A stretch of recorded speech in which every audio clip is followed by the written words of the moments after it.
You know, sometimes in science and in life, the direct path from A to B is just blocked. It could be too dangerous, maybe way too slow, or even flat out impossible.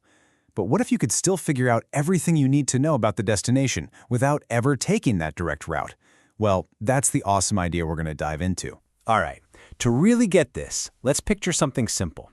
Imagine you are standing right here at the very bottom of a giant mountain. Your goal? Get all the way to the summit. So, you've got a couple of choices. First up, path A.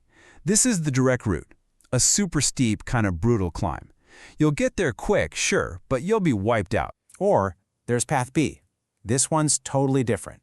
It's this long, winding staircase that just sort of gently zigzags its way up the side. It's going to take a lot longer, but it's a much easier trip. Okay, so here's the question for you. Let's say you take one path, and your friend takes the other. When you both meet up at the top, who's actually gained more altitude? And the answer? Well, it's a bit of a trick question, right? It's neither of you. Because you both started at the same place and ended at the same place, your change in elevation is exactly the same. The big idea here?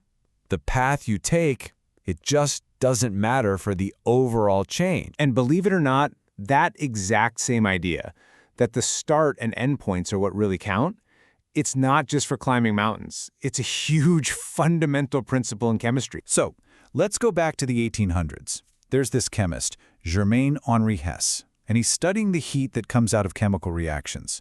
He figures something out that's just profound.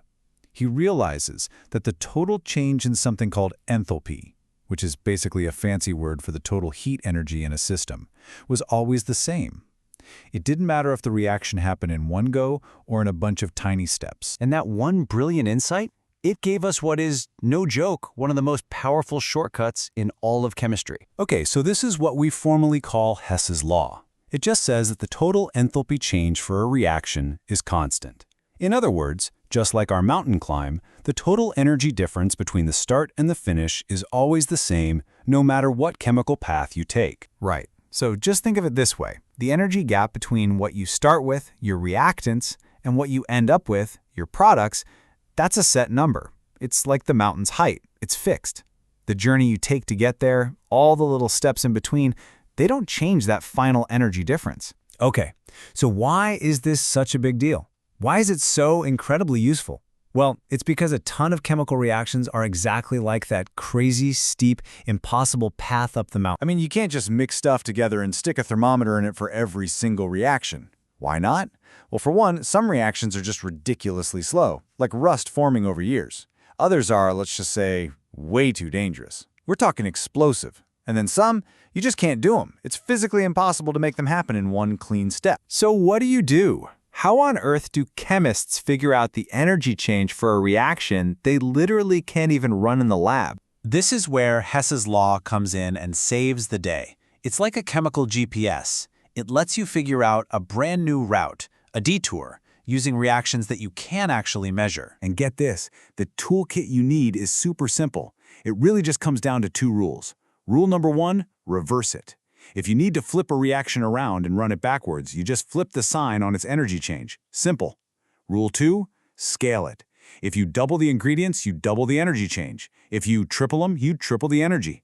That's it. That's the whole toolkit. All right, enough talk. Let's put these tools to work with a really cool example. Okay, here's the puzzle.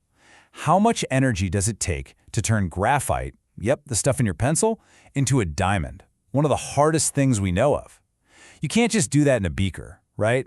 But with Hess's Law, we can calculate it down to the kilojoule. Okay, so to solve this puzzle, we have a couple of clues. These are things we can measure in the lab. We know that if you burn graphite, you get carbon dioxide, and that releases 394 kilojoules. And we also know that if you burn a diamond, you get the same thing, carbon dioxide, but it releases 396 kilojoules. These are our two known paths. Okay, so our goal is to get from graphite to diamond. Now look closely. In the reactions we know, diamond is on the left side. It's a reactant. But in our goal, it's on the right side. It's a product. So what do? We use Rule 1. We just flip that diamond reaction completely around. And when we do that, we also have to flip the sign on the energy. So that negative 396 becomes a positive 396 kilojoules. And now for the really cool part. It's like chemical algebra. We just add our two equations together. We've got our original graphite burning reaction, and we add our new flipped diamond reaction. And would you look at that? The CO2 and the O2 show up on both sides of the equation. So they just cancel each other out. And what are we left with? Bam!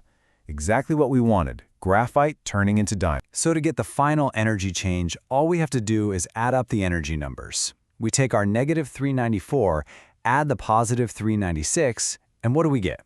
Positive 2 kilojoules. That's it. It takes just a tiny bit of energy to make that transformation happen. We just calculated the energy for an impossible reaction using two totally different, measurable ones. How cool is that? So, what's the big picture here? We started by saying the path doesn't matter. But in a funny way, Hess's Law shows us that the whole point is finding a different path. It's way more than just a slick trick for chemistry class. What Hess's Law really shows us is something deep about how energy works in our universe. The books always have to balance.